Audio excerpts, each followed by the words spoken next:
The dust had turned to poison in Kade Morgan's lungs by the time he realized his cattle were dying faster than he could bury them. And the woman standing at his gate with fresh bread, wrapped in cloth, was the only thing keeping him from putting a bullet in his own future. He had not eaten in 2 days, maybe 3.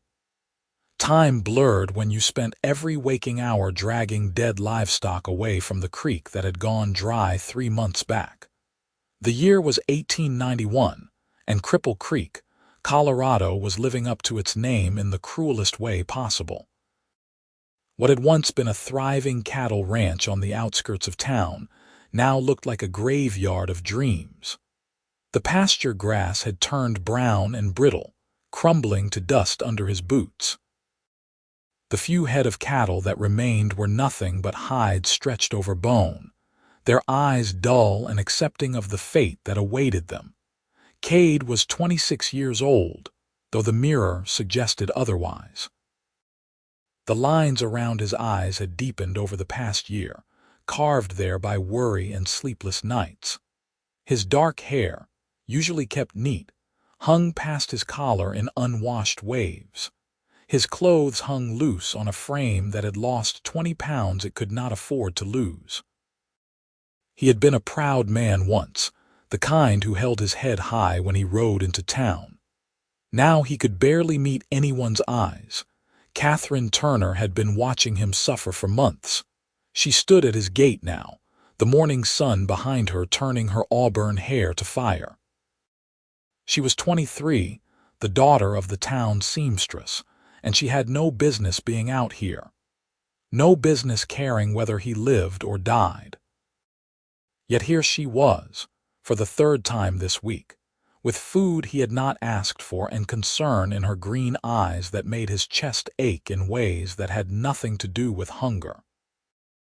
"You look worse than yesterday," she said, not bothering with pleasantries as she pushed through the gate he had forgotten to latch. "When did you last sleep? Miss Turner, you should not be here." His voice came out rougher than intended, scraped raw from dust and disuse. "It is not proper." "Proper?" She laughed, but there was no humor in it.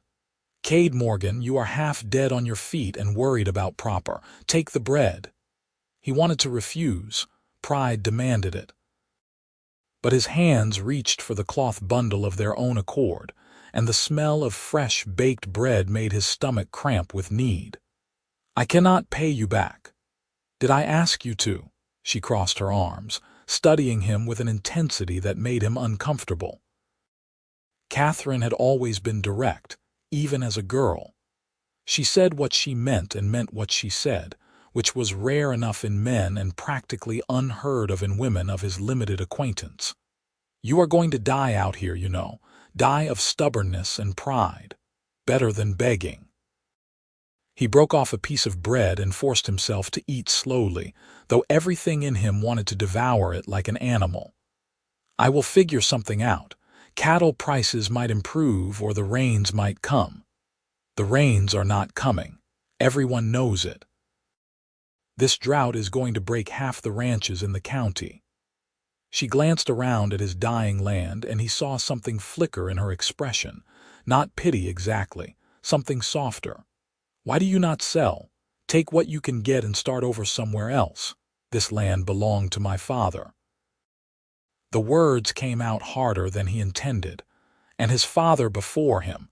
"I am not going to be the Morgan who loses it, even if it kills you, even then." They stood in silence, the wind picking up dust devils between them. A crow called from somewhere in the distance, a lonely sound that seemed to emphasize the emptiness of everything around them. Kade made himself look at her properly for the first time in weeks. Really look at her. Katherine Turner was beautiful in a way that snuck up on a man. Not the obvious beauty that turned heads in saloons, but something quieter and more dangerous. She had a strong face, all high cheekbones and determined jaw, with a dusting of freckles across her nose that she made no effort to hide. Her hands were calloused from sewing, her dress simple and practical. She wore no jewelry, no adornment. She did not need any. "Why do you keep coming here?" he asked before he could stop himself. She met his eyes without flinching. "Because somebody has to. That is not an answer." "It is the only one you are getting today." She turned to go, then paused. "There is a town meeting tonight at the church. They are talking about the drought, about what can be done. You should come and listen to everyone tell me what I already know, that I am ruined. And listen to your neighbors who are in the same situation you are." Her voice softened slightly. "You are not alone in this, Kade, even if you are determined to act like you are." She left before he could respond, walking back down the road toward town with her head high and her shoulders straight. Kade watched her go, the bread heavy in his hands, and felt something twist in his chest that might have been hope, or might have been something more dangerous. He did not go to the town meeting. Instead, he spent the evening digging. There was a section of his land near the dried creek bed where the ground seemed different somehow. Softer, maybe, or just different in a way he could not articulate. His father had mentioned it once, years ago before the fever took him. Said the earth there had a strange color to it, not like the rest of the ranch. Kade had paid it no mind at the time. He was digging now not because he expected to find anything, but because physical labor was the only thing that kept his mind from going to dark places. The shovel bit into the earth over and over, a rhythm that was almost meditative. Dig, lift, throw. Dig, lift, throw. The sun set in a blaze of orange and red, and still he dug. His hands blistered and bled, and still he dug. There was nothing else to do. No cattle to tend, no crops to water. Just this stubborn, pointless act of defiance against a land that was determined to kill him. His shovel hit something solid around midnight. The clang of metal on rock echoed in the darkness, loud enough to make him stop. He had been digging for hours, deep enough that he had to climb down into the hole to continue. Now he stood in a pit of his own making, staring at what the moonlight revealed. Not rock. Not exactly. He dropped to his knees, forgetting his exhaustion, and scraped at the earth with his bare hands. The dirt came away in clumps, revealing a vein of something that caught the moonlight and held it. Something that gleamed dull yellow even in the darkness. Gold.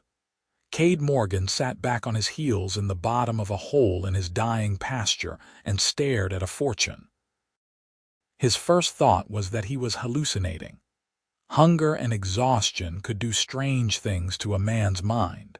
He had heard stories of prospectors who thought they struck it rich, only to discover they had been caressing fool's gold or worthless quartz.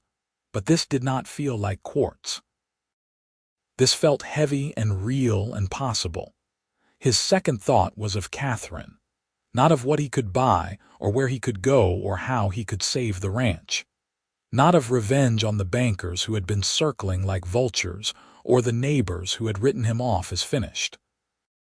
His second thought, the one that came right after the shock, was of a woman with auburn hair and green eyes who had kept him alive with fresh bread and stubborn concern. He climbed out of the hole as the first light of dawn began to gray the eastern sky. His hands were shaking. All of him was shaking. He needed to think, needed to plan, needed to verify what he thought he had found before he told anyone, before he let himself hope. But he also needed to see her. Kade cleaned up as best he could, washing the dirt from his hands and face in the last of his well water. He changed into his only clean shirt, the one he saved for town. His hands fumbled with the buttons, still trembling with adrenaline and possibility. He caught his reflection in the cracked mirror that hung by his door and barely recognized himself. His eyes looked wild, fevered. He forced himself to breathe slowly, to calm down. Gold. He had found gold under his dying pasture, maybe, probably. He needed to be sure. The ride into Cripple Creek took 20 minutes on his horse, Ranger, who was in better shape than the cattle only because Kade had been sharing his own meager rations with the animal.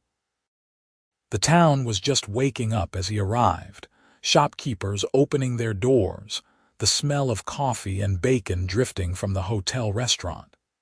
Kade had not been to town in weeks, avoiding the pitying looks and the careful questions.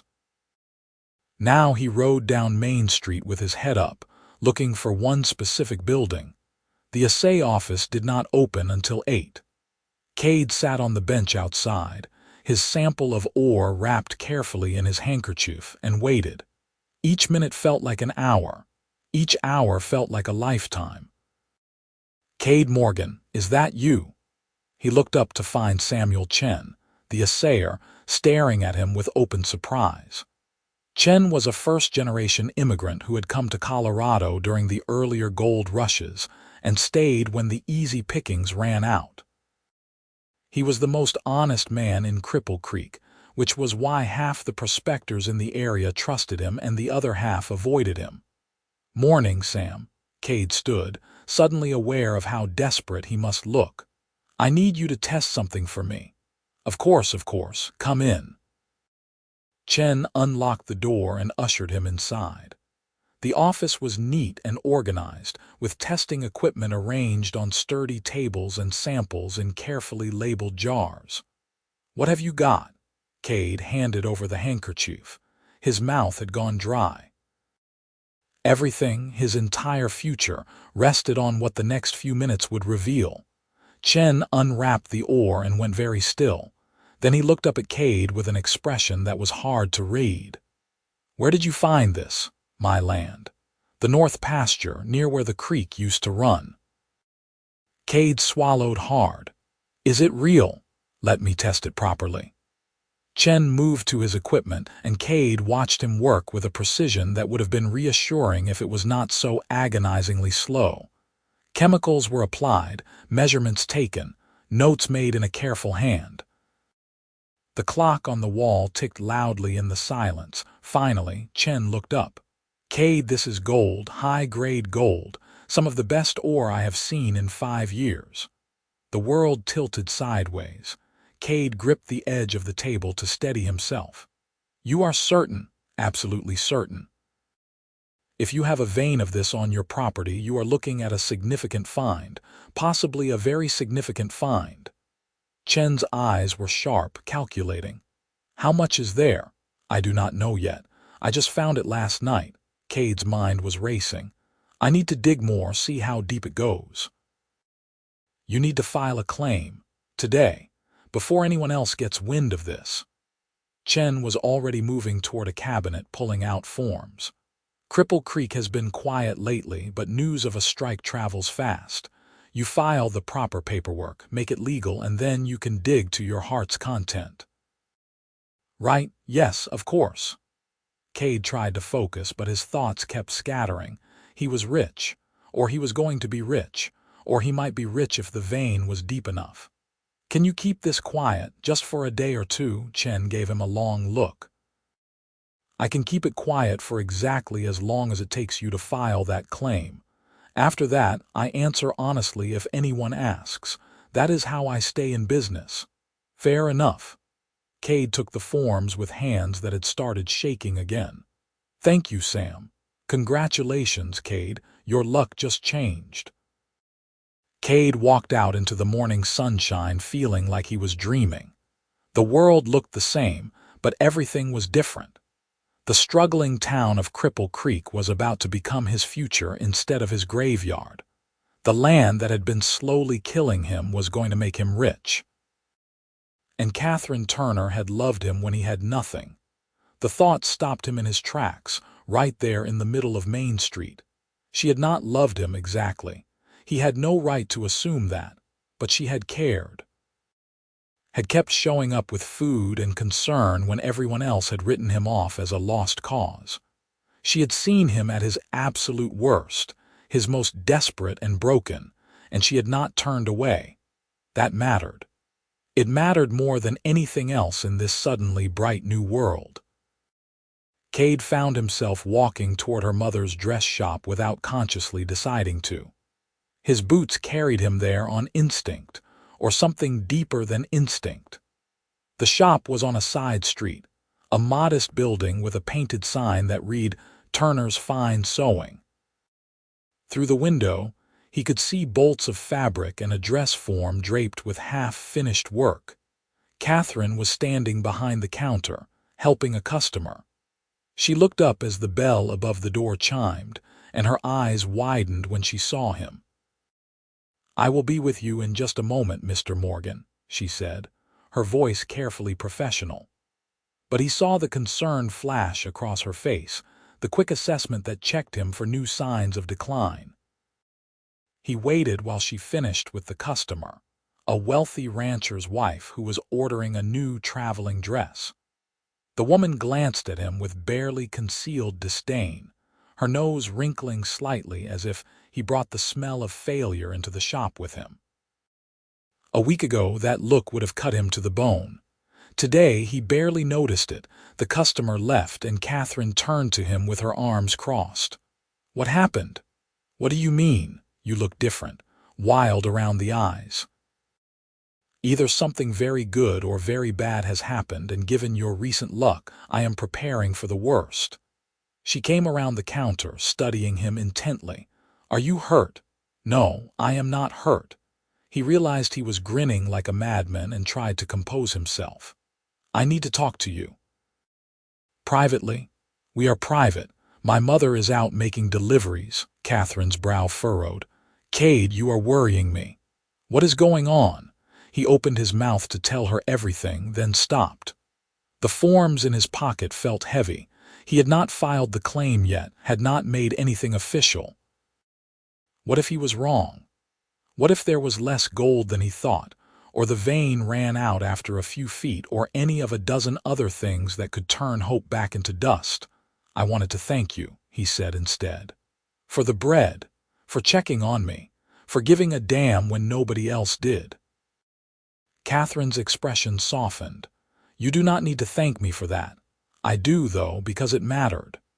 He took a step closer, forgetting to be careful, forgetting to guard himself. "You mattered. You kept me going when I wanted to give up. Kade." Her voice was quiet, almost uncertain, which was unusual for her. "Where is this coming from? From the truth?" Another step closer.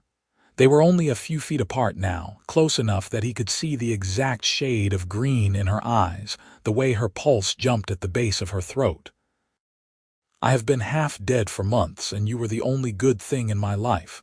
I just wanted you to know that." She stared at him for a long moment, her hands twisting in her apron. Then she said, very carefully, "You are scaring me a little bit. This sounds like a goodbye." "It is not a goodbye. It is the opposite of a goodbye." He reached out and took her hand before he could overthink it. Her fingers were warm and calloused and real. "If I asked you to trust me, to give me a few days to sort something out, would you? That depends on what you are sorting out. Something that might change everything, or might change nothing. I do not want to say more until I am sure." Katherine searched his face, and he saw the exact moment she decided to take a leap of faith. "All right. A few days. But Kade, if you are planning to do something dangerous or stupid, I am planning to do something smart, for the first time in a long time." He squeezed her hand gently, then made himself let go. "I have to go file some paperwork, but I will come back, I promise." He left before she could ask more questions, his heart pounding like he had just run a mile. The land office was 2 blocks away, and he made himself walk there calmly, normally, like this was any other day. Like he was not about to stake a claim that could change his entire life. The clerk was a bored-looking man named Peters who barely glanced up when Kade entered. "Help you? I need to file a mining claim on my property." That got Peters' attention. He sat up straighter, suddenly interested. "Mining claim? I thought you were a cattle rancher." Situation changed. "I found mineral deposits on my land last night." Kade kept his voice level, businesslike. "I need to do this properly and legally." Of course, of course." Peters was already pulling out more forms, his eyes gleaming with curiosity. "This is for your ranch north of town, correct? The one with the creek frontage." "That is the one." It took 2 hours to fill out all the paperwork, pay all the fees, and make everything official. By the time Kade walked out, he was exhausted but also strangely energized. It was done. The claim was filed. The land and everything under it belonged to him, legally and completely. Now he just had to figure out how much gold there actually was.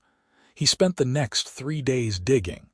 Not frantically like that first night, but methodically and carefully. He excavated the entire area where he had found the initial ore, following the vein as it ran deeper into the earth.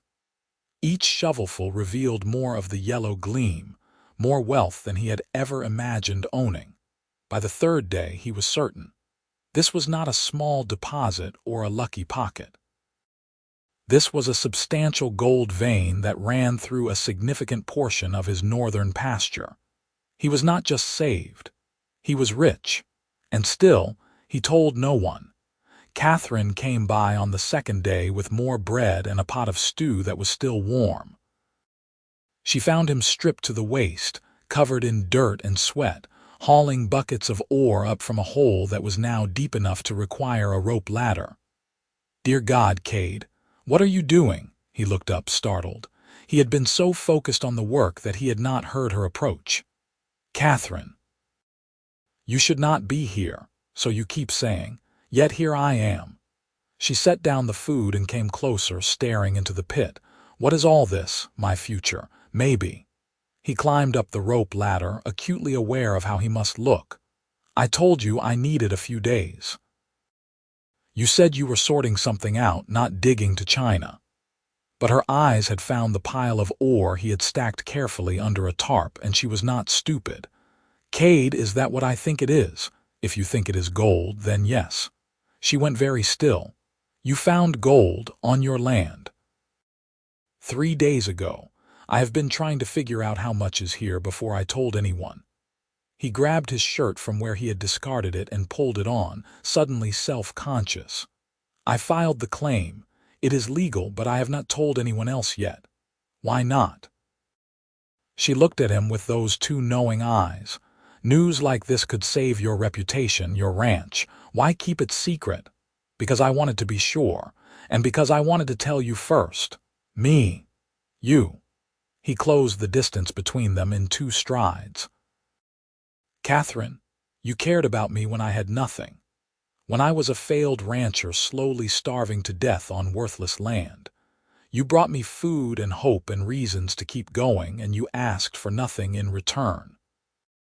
I cared about you because you are a good man who deserved better than what life was giving you."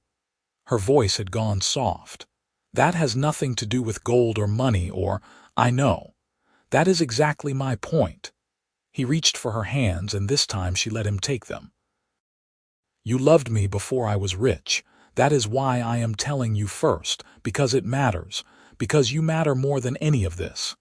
Katherine stared at him, her eyes bright with something that might have been tears. "I never said I loved you. Do you? That is not a fair question." "It is the only question that matters." He was close enough now to see the way her breath hitched, the way her fingers tightened on his. "Because I love you, Katherine Turner. I have for months, probably. I was just too proud and too stubborn and too broken to admit it. But now everything is changing, and before it does, before the whole town knows and everything gets complicated, I wanted you to know that. I love you. Not because you brought me food or helped me survive. I love you because you are brave and honest and you see the best in people even when they cannot see it in themselves. Kade." She breathed his name like a prayer. "This is crazy. 3 days ago you were dying. Now you are rich and declaring your love in the middle of your pasture.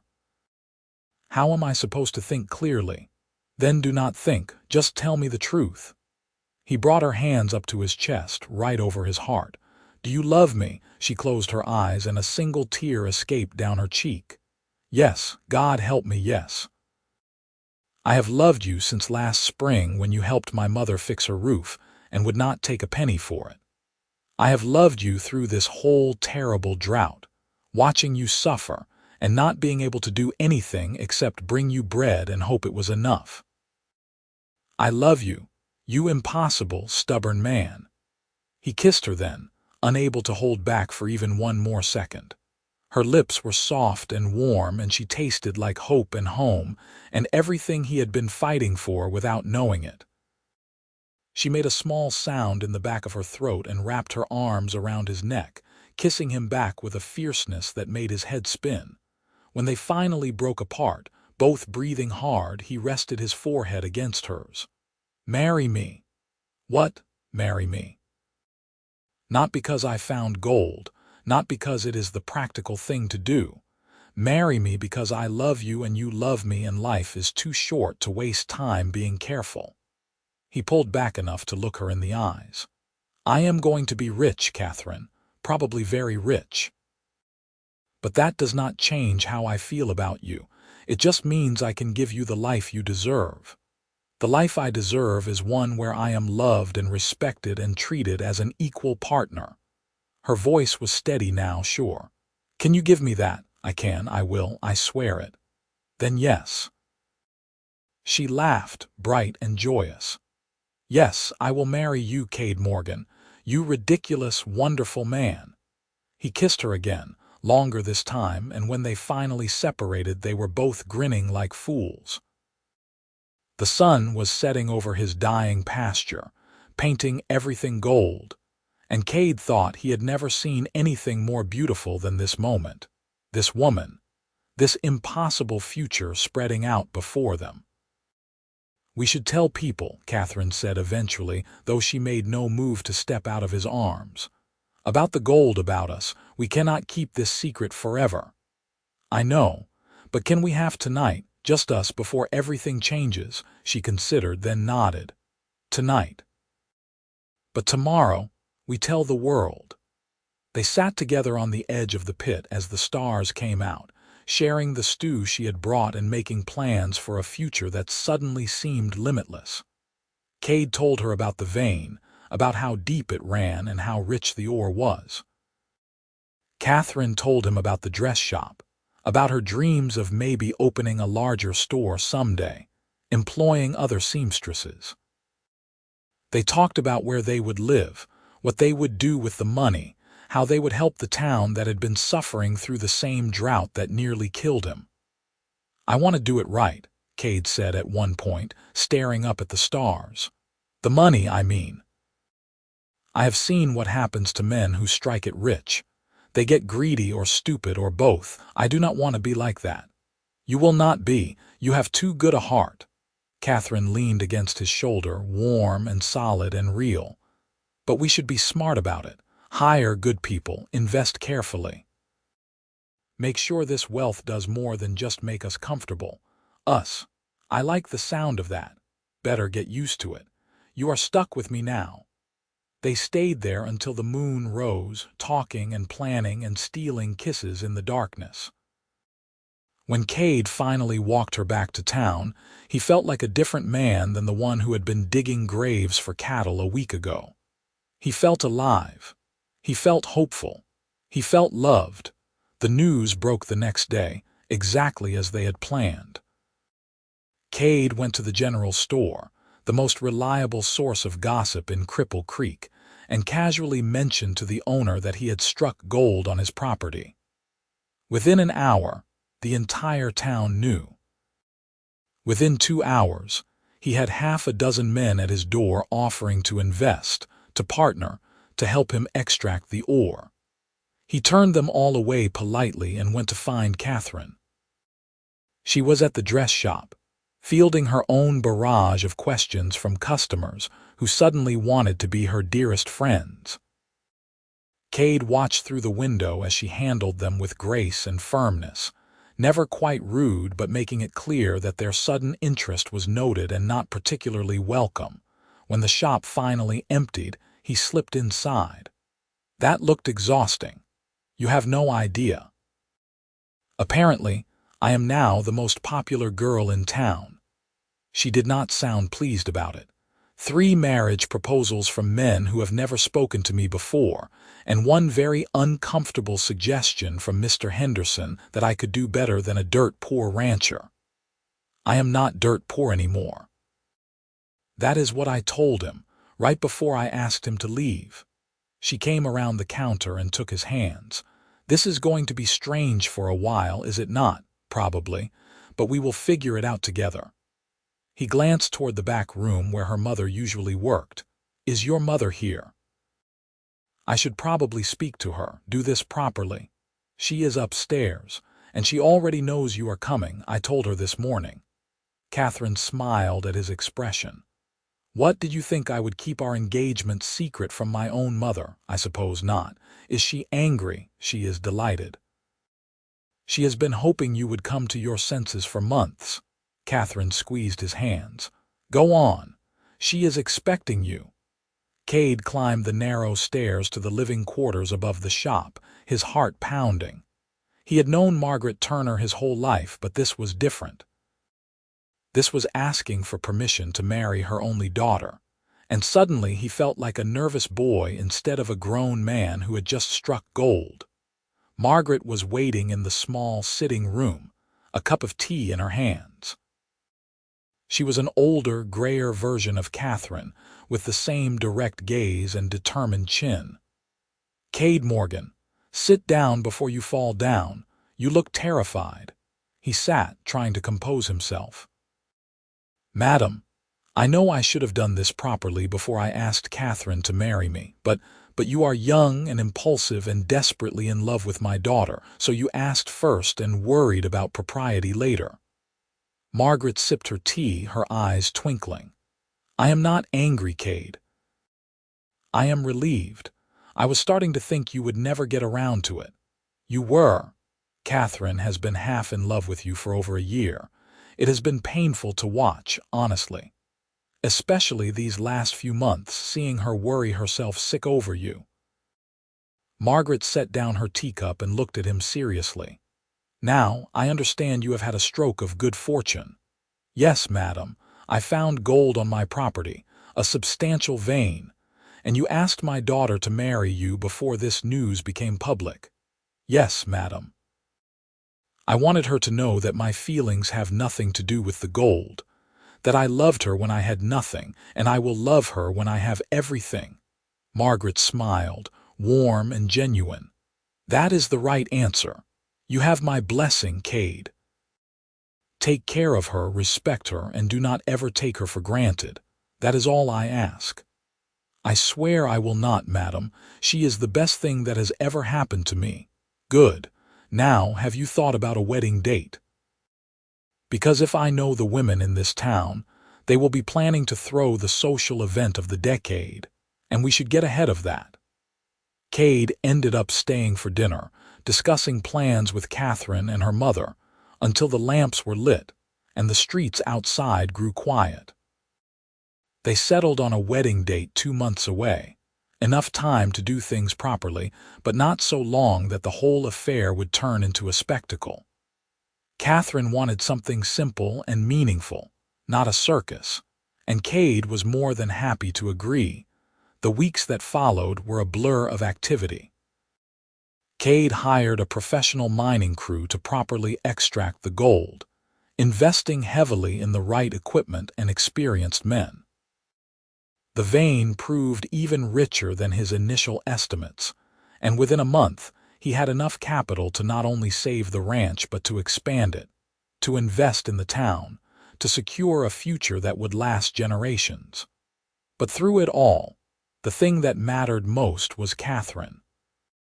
She was there every step of the way, helping him make decisions, offering advice, keeping him grounded when the sudden wealth threatened to go to his head.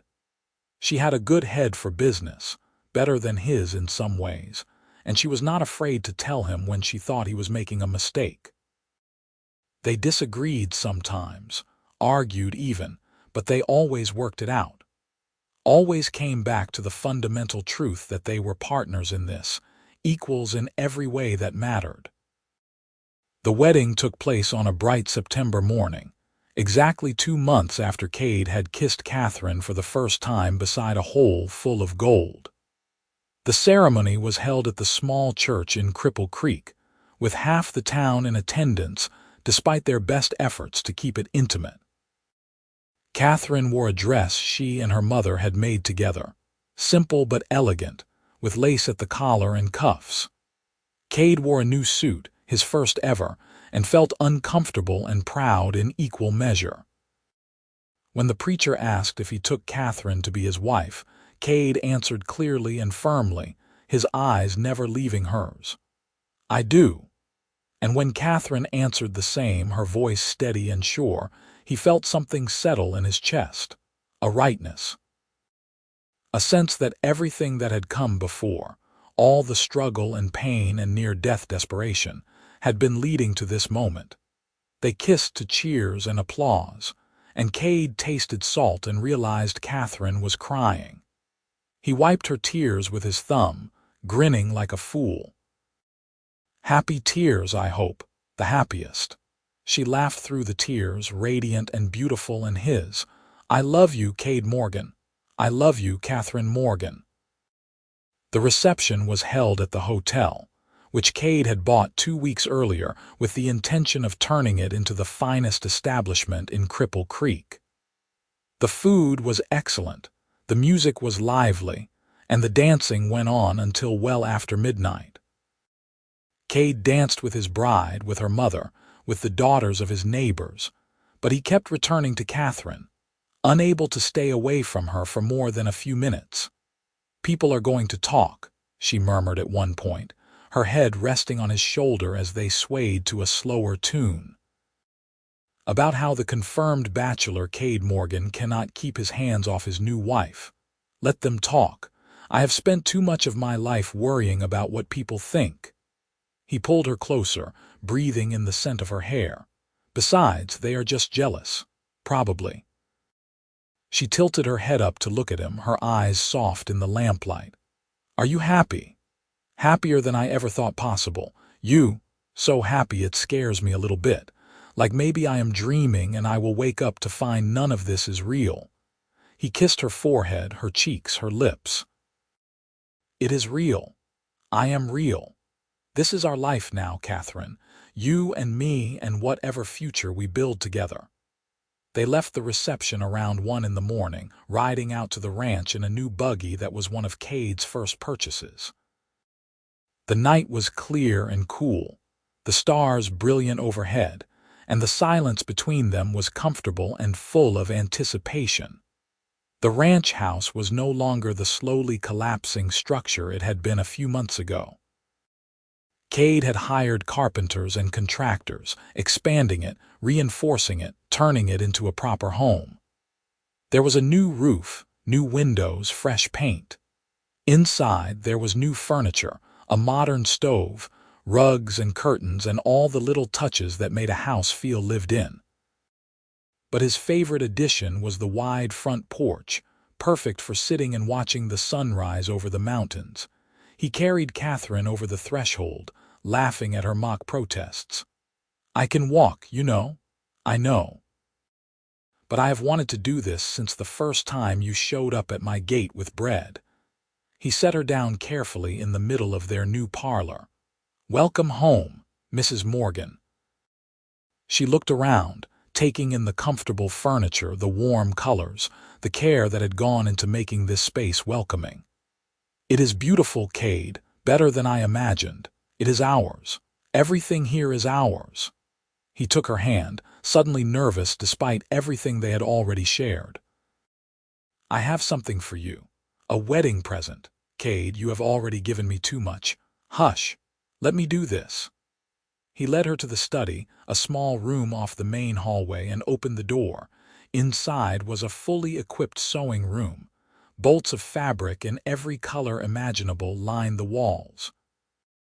There was a new sewing machine, top of the line, positioned by the window for good light. Cutting tables, dress forms, drawers full of thread and buttons and ribbon. Everything a seamstress could want, organized and ready to use. Katherine gasped, her hand flying to her mouth. "You did this for me.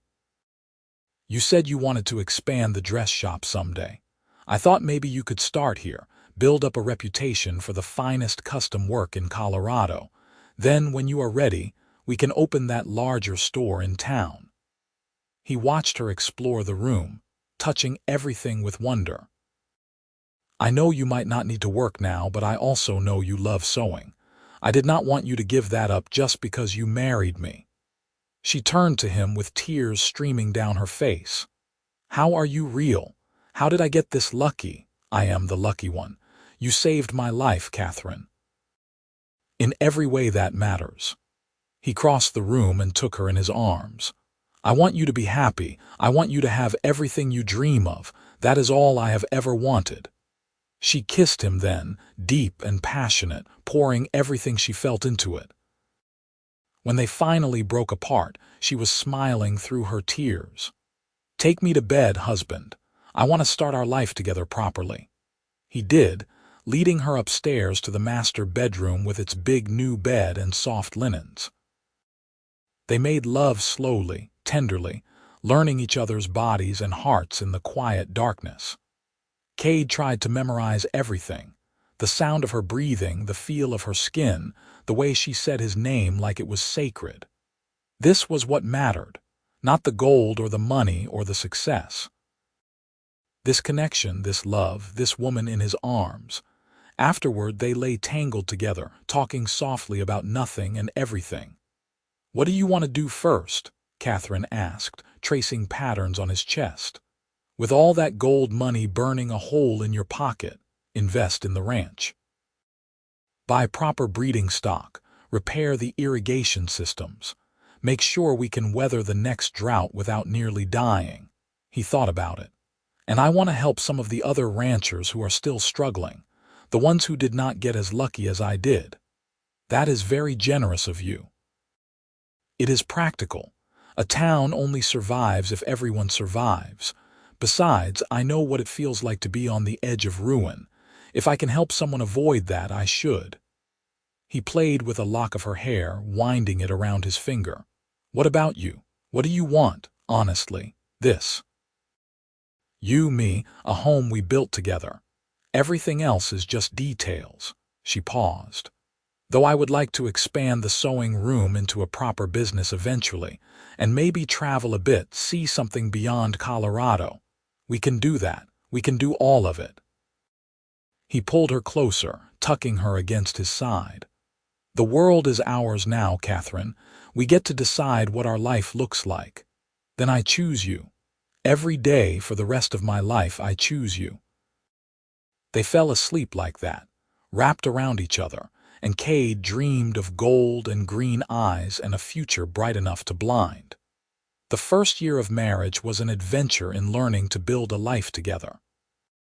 Kade threw himself into transforming the ranch, buying cattle from Montana and Texas, hiring hands to work the land, installing a modern irrigation system that could handle drought conditions.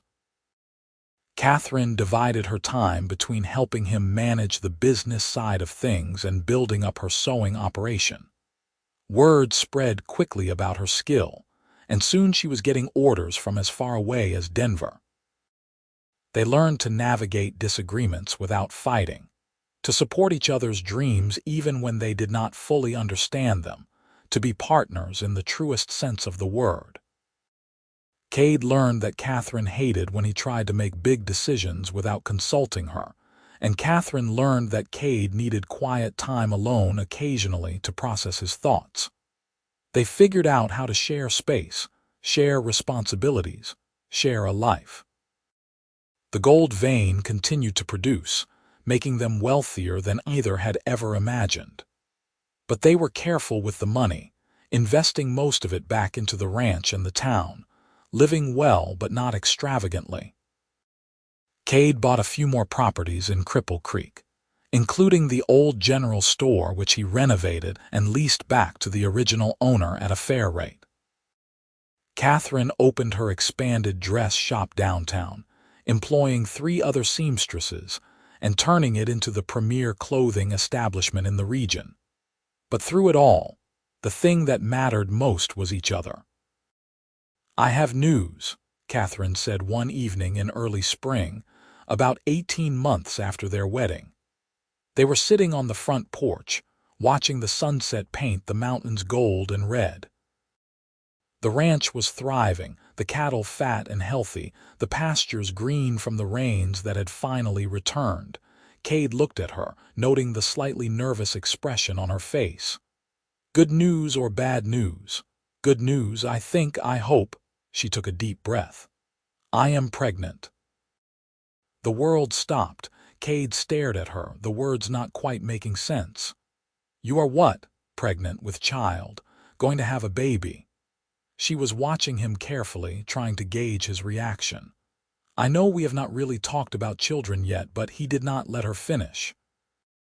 He pulled her into his arms, holding her tight, his face buried in her hair. "This is the best news, the absolute best news. I am going to be a father." "You are not upset." "Upset, Katherine, I am thrilled. Terrified, but thrilled." He pulled back to look at her, his hands framing her face. "We are going to have a baby." She laughed, relief and joy mixing in the sound. "We are, in about 6 months if the doctor is right." 6 months. That is not much time. We need to prepare. Set up a nursery, hire help, make sure you have everything you need. Kade breathed. "We have time." But she was grinning, pleased by his enthusiasm. "Though a nursery would be good. And maybe we should think about hiring a housekeeper. The ranch is getting busy enough that I could use the help." They spent the evening making plans, talking about names and nurseries and what kind of parents they wanted to be.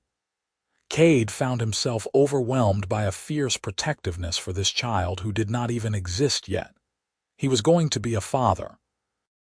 He was going to have a family with this woman he loved more than life itself. The pregnancy was not easy. Katherine was sick for the first 3 months, barely able to keep food down. Kade hovered anxiously, bringing her ginger tea and crackers, rubbing her back when she was ill, worrying himself half to death. The doctor assured them this was normal, that Katherine was healthy and the baby was fine, but Kade could not help his concern. "I am not going to break," Katherine told him one afternoon, laughing at his worried expression. "Women have been having babies since the beginning of time. I will be fine." "I know. I just want to make sure you are comfortable, that you have everything you need. What I need is for you to stop treating me like I am made of glass." But she said it fondly, taking his hand and placing it on her barely rounded belly. "Though I appreciate the concern, it is sweet, even if it is excessive." As the months passed and Katherine's belly grew, Kade found himself marveling at the miracle of it. There was a person growing inside his wife, a combination of the two of them, a future they had created together. He would lie awake at night with his hand on her stomach, feeling the baby kick and move, and feel such overwhelming love that it almost scared him. The baby came on a hot August night, 6 years after Kade had first struck gold on his dying pasture. The labor was long and difficult, and Kade spent most of it pacing the hallway outside their bedroom, listening to Katherine's cries and feeling utterly helpless. The doctor had banned him from the room, saying he would just get in the way, and Kade wanted to punch something. Margaret was there, calm and capable, helping the doctor and the midwife. She emerged periodically to give him updates, each one doing little to ease his anxiety. "She is doing fine, Kade. These things take time." "How much time?" "It has been hours, and it might be several more hours." "Try to be patient." "Patient." "Right." He went back to pacing. It was just after midnight when he heard the baby cry. The sound cut through everything, sharp and strong and unmistakably alive. Kade froze in the hallway, his heart in his throat. Margaret appeared in the doorway, smiling broadly despite her exhaustion. "You have a son, Kade, a healthy baby boy, And Katherine is fine, just tired. A son. He had a son. Kade pushed past her into the room, needing to see for himself. Katherine was propped up in bed, her hair plastered to her forehead with sweat, looking exhausted but radiant. In her arms was a tiny bundle wrapped in a blanket, and Kade's breath caught at the sight. "Come meet your son," Katherine said softly. He approached on shaking legs, staring down at the impossibly small person in her arms. The baby had stopped crying and was making soft, snuffling sounds, his tiny fists waving in the air. He had Katherine's nose and Kade's dark hair, and he was the most beautiful thing Kade had ever seen. "Can I hold him?" "Of course. He is your son." Katherine transferred the baby carefully into his arms, and Kade held his breath, terrified of dropping him or hurting him or doing something wrong. The baby settled against his chest, warm and solid and real. Kade looked down at his son's face and felt his entire world shift to accommodate this new person. "Hello," he whispered. "I am your father. I am going to do my best to not mess this up." "You are going to be wonderful," Katherine said, watching them with soft eyes. "I can already tell." They named him Kenneth, after Kade's father, with the middle name Thomas after Katherine's father who had died before she was born. Kenneth Morgan came into the world healthy and strong, with good lungs and a healthy appetite. Kade had never known he could love something so much so quickly. The early months were exhausting. Kenneth woke every few hours to eat, and neither Kade nor Katherine got much sleep. They moved through the days in a fog of dirty diapers and crying and brief moments of transcendent joy, when Kenneth would smile or coo or do something miraculous like grab Kade's finger.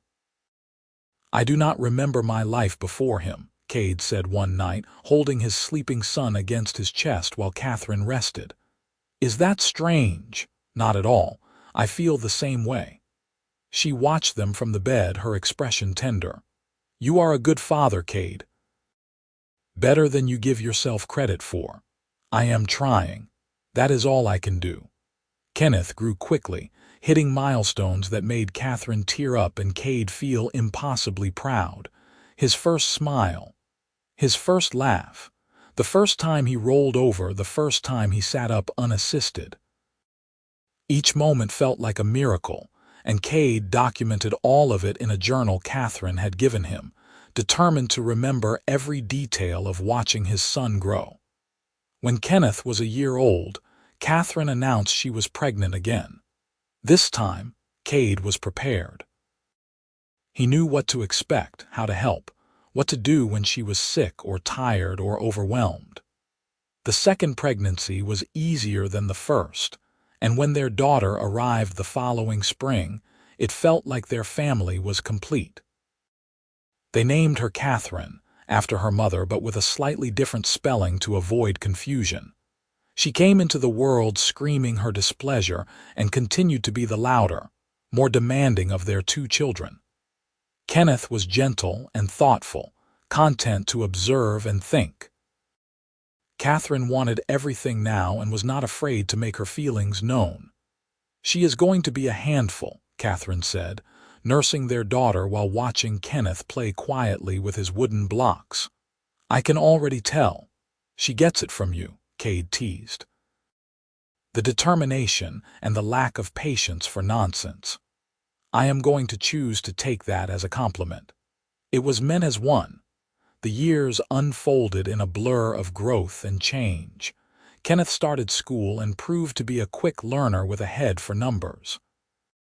Katherine grew into a force of nature, fearless and opinionated, determined to keep up with her older brother in everything.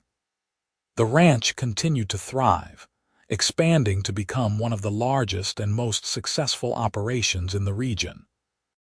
Katherine's dress shop grew as well, employing a dozen seamstresses and shipping custom orders across the country. But success did not change who they were at their core. Kade and Katherine remained grounded, remembering what it was like to struggle, to worry, to barely survive. They donated generously to the town, funding a new school, a library, improvements to the church. They employed local people at fair wages and treated everyone with respect, from their ranch hands to the women who worked in Catherine's shop. You ever think about that night? Katherine asked one evening when the children were in bed and they had the house to themselves. They were sitting on the front porch, the same place they had sat so many times over the years, watching the stars come out over the mountains. The night you found the gold, sometimes. It feels like a lifetime ago. Kade pulled her closer, his arm around her shoulders. I was so desperate then, so certain that I was going to lose everything. And instead, you gained everything. Not because of the gold just made things easier. I gained everything when you showed up at my gate with bread and refused to let me give up. He kissed the top of her head. You saved me, Katherine, in every way a person can be saved. We saved each other. You gave me purpose, a partnership, a life I never imagined I could have. She tilted her head up to look at him. I would have loved you even if you never found that gold, even if the ranch had failed and we had to start over somewhere else. I loved you before you were rich, and that never changed. I know. That is why I told you first. That is why it mattered. He thought about those desperate, terrifying days when everything was falling apart. I should have told you I loved you sooner, should have been brave enough to see what was right in front of me. You told me when we were both ready to hear it. That is all that matters. They sat in comfortable silence, listening to the night sounds, the distant lowing of cattle, the wind in the trees. This life they had built together was more than Kade had ever dreamed possible. Not just the wealth or the success, but the love, the family, the sense of belonging and purpose. When Kenneth was 10 and Katherine was 8, Kade took them out to the North Pasture, to the spot where he had first dug into the earth and found gold. The mining operation had long since moved to a different part of the property, but this original site remained untouched, a reminder of where it all began. This is where our lives changed, he told his children, standing at the edge of the filled-in pit. This is where I found the gold that saved the ranch. Tell us the story again, Katherine demanded.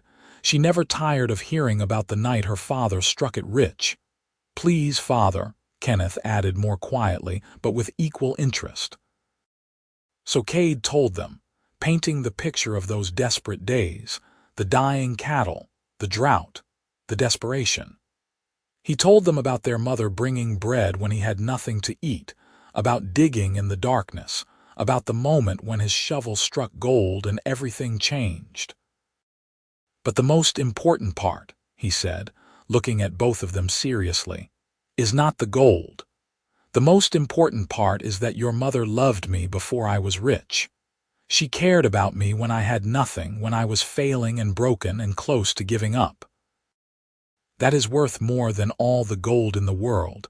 That is what I want you to remember. That is why you told her first, Kenneth said thoughtfully, before you told anyone else about the gold. Exactly. Because she mattered more than the money, she still does. Money can be lost or stolen or spent, but love, real love, that lasts forever. Katherine wrinkled her nose. That is very sentimental, Father. Yes, it is. And someday when you are older, you will understand why that matters. They walked back to the house together, and Kade felt Katherine's presence even before he saw her standing on the porch, watching them approach.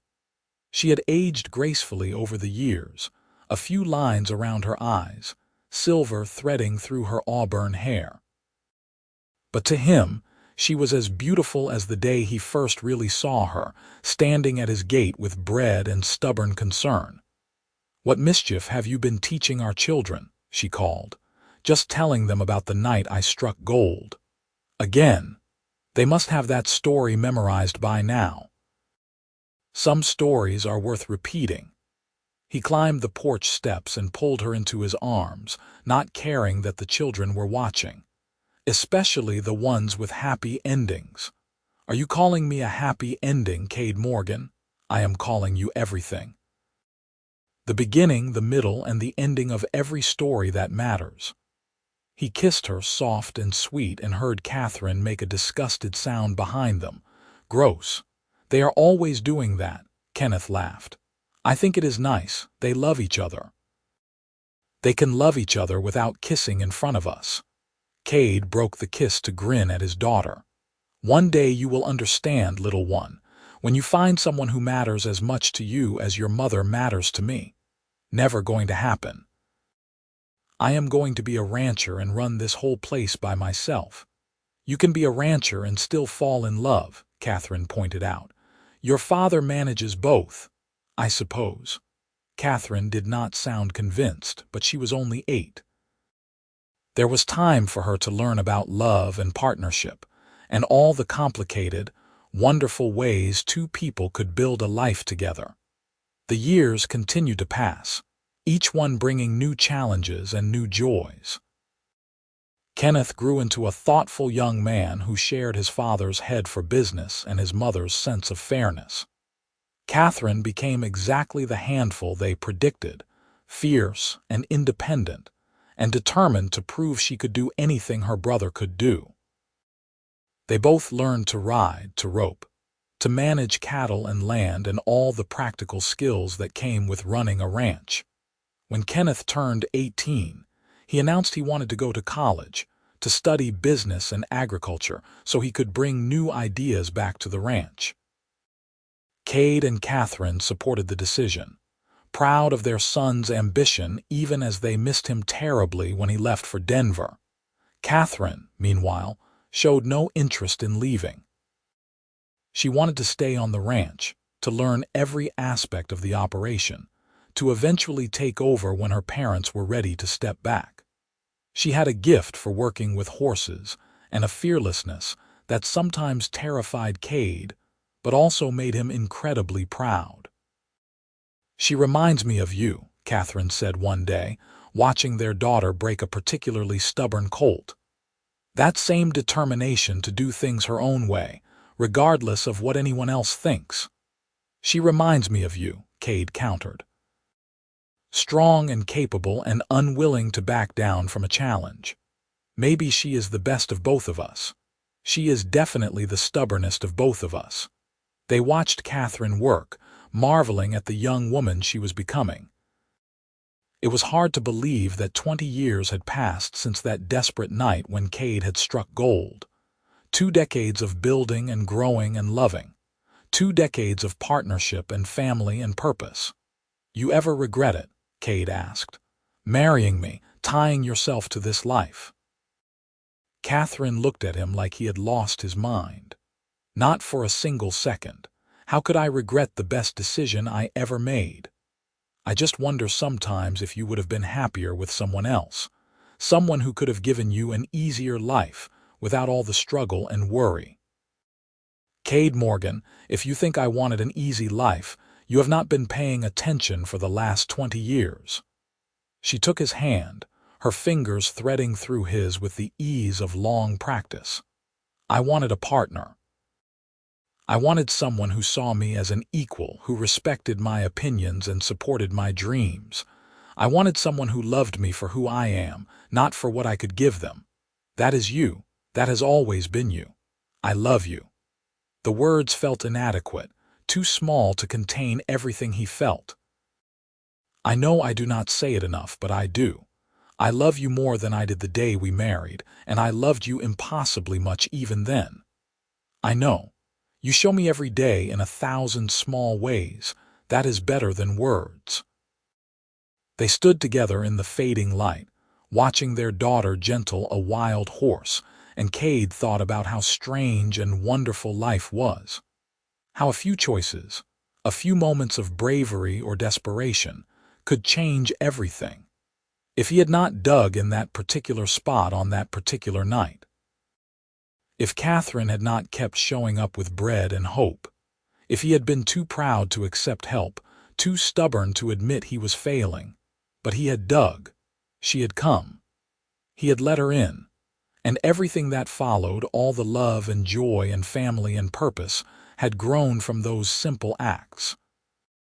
When Kade turned 50, the town of Cripple Creek threw him a celebration. The drought-stricken settlement he had known in his 20s had transformed into a thriving community, thanks in large part to the jobs and investment he and Katherine had brought. The hotel he bought was now the finest in the region. The school they funded educated hundreds of children. The library bore Katherine's name, a testament to her belief in education and opportunity. "Quite a legacy," Samuel Chen said at the party, raising a glass to Kade. The assayer was an old man now, but his eyes were still sharp. "I remember the day you brought me that first ore sample. You looked like you had seen a ghost. I felt like I had seen the future. I just was not sure if it was real. It was real, more real than you dared hope." Chen smiled. "And you did good things with it. That matters more than the gold itself. Katherine keeps me honest, keeps me focused on what matters. You are a lucky man, Kade Morgan. I know, trust me, I know." Kade found Katherine in the crowd, surrounded by friends and neighbors, laughing at something someone had said. She caught his eye across the room and smiled, that same smile that had sustained him through drought and desperation and all the years since. He made his way to her side, unable to stay away for long. "Having fun?" she asked, slipping her hand into his. "I am now, though this whole thing is a bit much," says the man who bought half the town. But she was teasing, her eyes warm. "Let them celebrate you, Kade. You have done a lot of good for this community. They want to say thank you. We have done a lot of good. This was never just me. Always the partnership, I remember." She squeezed his hand. "Come on, I think they want you to make a speech." Kade groaned but let her lead him to the makeshift stage. He had never been comfortable with public speaking, but he owed these people his gratitude. They were his community, his neighbors, the people who had lived alongside him through good times and bad. He cleared his throat, looking out at the assembled crowd. "I am not much for speeches, so I will keep this brief. 25 years ago, I was a failing rancher on the edge of ruin. I had lost my father, most of my cattle, and very nearly my hope. Then two things happened that changed my life. First, I struck gold on land I was about to lose. And second, the woman who is now my wife refused to let me give up on myself." He found Katherine in the crowd, and she was watching him with shining eyes. "The gold made me rich, but Katherine made me whole. She loved me when I had nothing, when I was broken and desperate and close to the end. That love, that partnership, that is what built everything you see here. The ranch, the businesses, the investments in this town. None of it would exist without her." He paused, gathering his thoughts. "I tell you this because I want you to understand what really matters in life. It is not the money or the success or the recognition. It is the people who stand beside you when everything is falling apart. The people who believe in you when you cannot believe in yourself. That is the real treasure. That is what I found in the darkness of my dying pasture, and I thank God for it every single day." The crowd erupted in applause, but Kade only had eyes for Katherine. She was crying openly now, not bothering to hide her tears, and he stepped off the stage to pull her into his arms. "That was beautiful," she whispered against his chest. "It was the truth, the only truth that matters." They stayed at the party for a few more hours, accepting congratulations and reminiscing with old friends. But eventually they slipped away, riding back to the ranch under a sky full of stars. The land that had nearly killed Kade 40 years ago now rolled out around them, green and prosperous, dotted with cattle and possibility. "You ever think about what would have happened if you had not found the gold?" Katherine asked as they rode. "If the drought had broken you and you lost everything? Sometimes. I like to think I still would have found you somehow, that we still would have ended up together. We would have. I would have made sure of it." She glanced at him, her face serious in the moonlight. "The gold gave us options, made things easier, but it did not make us who we are. That was all us, our choices, our work, our love. I know, I have always known that." He reached over and took her hand, their horses walking side by side. "You are my gold, Katherine Morgan, the real treasure. Everything else is just details." They rode the rest of the way in silence, comfortable and content. When they reached the house, their children were waiting on the porch. Kenneth had come home from college for the celebration, and Katherine had made a rare concession to dress up for the occasion. They both looked so grown, so capable, and Kade felt a swell of pride that had nothing to do with gold or wealth. "Good party?" Kenneth asked. "Long party," Kade replied, dismounting and helping Katherine down. "But yes, good, though I could have done without the speech." "You did fine, father." "Very moving," Katherine grinned. "Mother was crying." "I was not crying. I had something in my eye." But Katherine was smiling, not bothering to deny it seriously. They all went inside together, and Kade realized this was his real wealth. Not the money in the bank or the gold still being extracted from his land. This family, this home, these people who loved him and whom he loved in return. This was what mattered. That night, lying in bed with Katherine curled against his side, Kade thought about the journey that had brought them here. From desperation to hope, from loneliness to love, from failure to success. It had not been easy. There had been struggles and setbacks, disagreements and difficult times. But they had faced all of it together, partners in every sense of the word. "What are you thinking about?" Katherine asked sleepily. "How lucky I am, how grateful. Good things to think about." She was quiet for a moment, then said, "I am grateful too, for all of it. Even the hard parts, because they made us stronger. Especially the hard parts. They taught us what we were capable of surviving. Together. We survived together. Always together." As Kade drifted off to sleep, his last thought was of that night 25 years ago, standing in a pit full of gold with his heart full of possibility. He had known, even then, that his life was changing. What he had not known was how completely, how wonderfully, how perfectly it would all unfold. The years continued their steady march forward, bringing both joy and sorrow as all years do. Margaret Turner passed away peacefully in her sleep when she was 82, surrounded by family. The whole town mourned her, but Katherine took it especially hard. Kade held her through the grief, offering comfort and support the way she had done for him so many times over the years. Kenneth graduated from college with honors and returned to help run the ranch, bringing modern ideas and new techniques that increased efficiency and profits. He married a schoolteacher named Alina when he was 24, and they gave Kade and Katherine their first grandchildren, twin boys who were absolute terrors and utterly beloved. Katherine, meanwhile, remained unmarried and uninterested in romance, focused entirely on the ranch and the horses she bred. "I do not need a man to complete me," she told her parents when they gently suggested she might want to consider settling down. "I am perfectly complete on my own." "Your mother said something similar once," Kade replied, grinning. "Right before she fell madly in love with me. That was different. You needed her to save you from yourself. Fair point. But life had a way of surprising even the most determined people." When Katherine was 26, a horse trader from Wyoming came to look at her breeding stock.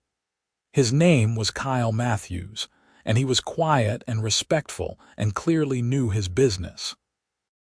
He and Katherine spent hours discussing bloodlines and training techniques, and by the time he left, Kade noticed a gleam in his daughter's eye that he had never seen before. "Do not start," Katherine warned when she caught him watching her. "I did not say anything. You were thinking it very loudly." But Kyle came back a month later and then a month after that. Each time, he and Katherine would talk horses and business, but Kade noticed they also talked about other things: books, music, dreams. And each time Kyle left, Katherine seemed a little more thoughtful, a little less certain that she wanted to be alone forever. "She is falling in love," Katherine observed one evening, watching their daughter stare out the window in the direction Kyle had ridden. "She is fighting it with everything she has." "Of course she is. She is your daughter, stubborn to the core," Katherine smiled fondly. "But she will figure it out. Love has a way of breaking through even the strongest defenses." She was right. 6 months later, Katherine announced her engagement to Kyle Matthews, looking both terrified and exhilarated. The wedding was a small affair, just family and close friends, exactly what Katherine wanted. Kade walked his daughter down the aisle and handed her over to Kyle with a firm handshake and a quiet warning to take good care of her. "I will, sir. I promise." Kyle's sincerity was evident in every word. "She is the best thing that ever happened to me. Then we understand each other." Kade watched his daughter marry the man she loved and saw echoes of his own wedding day. The same nervous hope, the same fierce determination, the same sense that this was right despite any doubts or fears. He caught Katherine's eye across the church, and she smiled at him, understanding exactly what he was feeling. When Kade turned 60, he and Katherine began to step back from the day-to-day operations of the ranch and businesses. Kenneth was more than capable of running things, and Katherine and Kyle had started their own breeding operation that was already gaining a reputation for quality. It was time to let the next generation lead. "What do we do now?" Katherine asked one morning when they found themselves with actual free time for the first time in decades. "We have been working non-stop for 40 years. I am not sure I remember how to relax. We could travel, see the places we always talked about but never had time to visit." Kade pulled her close, enjoying the novelty of a lazy morning. "Or we could just sit on this porch and watch the world go by. I am fine with either." They ended up doing both. They took a trip to San Francisco, marveling at the ocean and the bustling city. They visited New York, overwhelmed by the crowds and the buildings that seemed to scrape the sky. They even went to Europe, spending a month touring England and France and Italy, soaking up history and art and culture. But they always came back to Cripple Creek, to the ranch, to the land that had nearly killed Kade and instead made him rich. This was home. This was where they belonged. On their 40th wedding anniversary, their children and grandchildren threw them a party at the ranch. The house was full of noise and laughter. 3 generations of family gathered to celebrate. Kade stood on the porch, watching the chaos through the window, and felt Katherine's arms wrap around him from behind. "Happy anniversary," she murmured. "Happy anniversary." He turned in her arms, studying her face. She was 70 now, her hair completely silver, her face lined with age and laughter. She was the most beautiful thing he had ever seen. 40 years. I cannot believe it has been 40 years. Best 40 years of my life, mine too, even the hard parts. Especially the hard parts. They made the good parts sweeter. He kissed her, soft and slow, and felt the same spark he had felt the first time their lips met all those years ago. Some things, it seemed, did not fade with time. Some things only grew stronger, deeper, more essential. "I love you," he said when they finally separated. "I have loved you for more than half my life, and I will love you until I take my last breath. And beyond that, I hope, because I plan to find you in whatever comes next and love you there too." They went inside to join the celebration, hand in hand, and Kade thought about the story of his life. It had started with desperation and drought, with dying cattle and a dying dream. But it had transformed into something beautiful, something worthwhile. And all of it, every good thing, traced back to two moments: finding gold under his dying pasture and finding love with a woman who saw him at his worst and loved him anyway. That was the story he wanted told. That was the legacy he wanted to leave. Not the wealth or the success, but the love. The partnership. The truth that Katherine had saved him long before he struck gold, and he had spent the rest of his life trying to deserve her. As he looked around the room at his children and grandchildren, at the family they had built together, he knew he had succeeded. Not perfectly, not without mistakes or struggles, but genuinely, truly, with everything he had. The years began to slow as Kade and Katherine entered their 70s. They spent their days quietly, reading on the porch, taking short rides around the ranch, spoiling their grandchildren. The gold mine had finally played out, the vein exhausted after 45 years of steady production. But it had produced more than enough to secure the family's future for generations. Kenneth ran the ranch with skill and compassion, implementing conservation practices and sustainable grazing that ensured the land would remain productive for his children and grandchildren. Katherine and Kyle's breeding program was one of the most respected in the West, with horses selling for premium prices to buyers across the country. "We did good," Kade said one evening, surveying the land from their porch. "This place is going to outlast us by centuries. We did very good." "But the ranch is not our greatest legacy." Katherine nodded toward the house where they could hear their grandchildren playing. "They are. The family we built, the values we passed on, that is what will really endure. You are right, as usual." "I am always right." "I thought you would have learned that by now." He laughed, pulling her close. They sat together as the sun set, painting the sky in shades of gold and red and orange. The same colors he had seen that night when he first struck gold, when his whole life had changed in an instant. But the gold had not been the real treasure. It had never been the real treasure. The real treasure was the woman in his arms, the life they had built, the love that had sustained them through 45 years of marriage and would sustain them through whatever time they had left. Kade Morgan died peacefully in his sleep at the age of 78, with Katherine holding his hand. He simply drifted off one night and did not wake up, his heart finally giving out after a long and full life. Katherine grieved deeply, but she did not regret a single moment they had shared. How could she, when those moments had been filled with so much love, so much purpose, so much joy?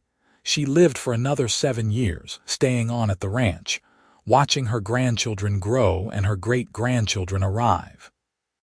She told them stories about their grandfather, about the drought and the gold and the love that had defined their lives together. She wanted them to understand that wealth was not just about money. It was about the people you loved and the life you built together. When Katherine Turner Morgan died at the age of 85, she was buried next to Kade on a hill overlooking the ranch. Their graves were simple, marked with stones that bore their names and the dates of their lives. But Kenneth had added an inscription, something his father had said many times over the years. "She loved me before I was rich, and that is why I told her first."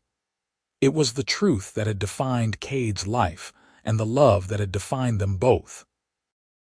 A reminder that the greatest treasures are not found in the earth, but in the hearts of those who stand beside us through drought and plenty, through struggle and success, through all the days of our lives. The ranch continued to thrive, passing from Kenneth to his children and eventually to his grandchildren. The story of Kade and Katherine became family legend, told and retold around dinner tables and campfires. The tale of a desperate man who struck gold under his dying pasture, and the woman who loved him when he had nothing, whose love proved more valuable than any fortune. And on quiet evenings, when the sun set over the Colorado mountains and painted the sky the color of gold, If you stood in just the right spot on the old Morgan ranch, you could almost see them. Two figures on a porch, hands intertwined, watching the world turn together. A cowboy and his bride, bound by a love that had outlasted drought and death, a love that had transformed desperation into hope and nothing into everything. That was the real legacy of Kade and Katherine Morgan. Not the gold or the ranch or the wealth they had accumulated, but the love they had shared, the family they had raised, the truth they had lived every day of their marriage, that she had loved him before he was rich, and that he had spent his life showing her that her love was the greatest treasure he had ever found. The end.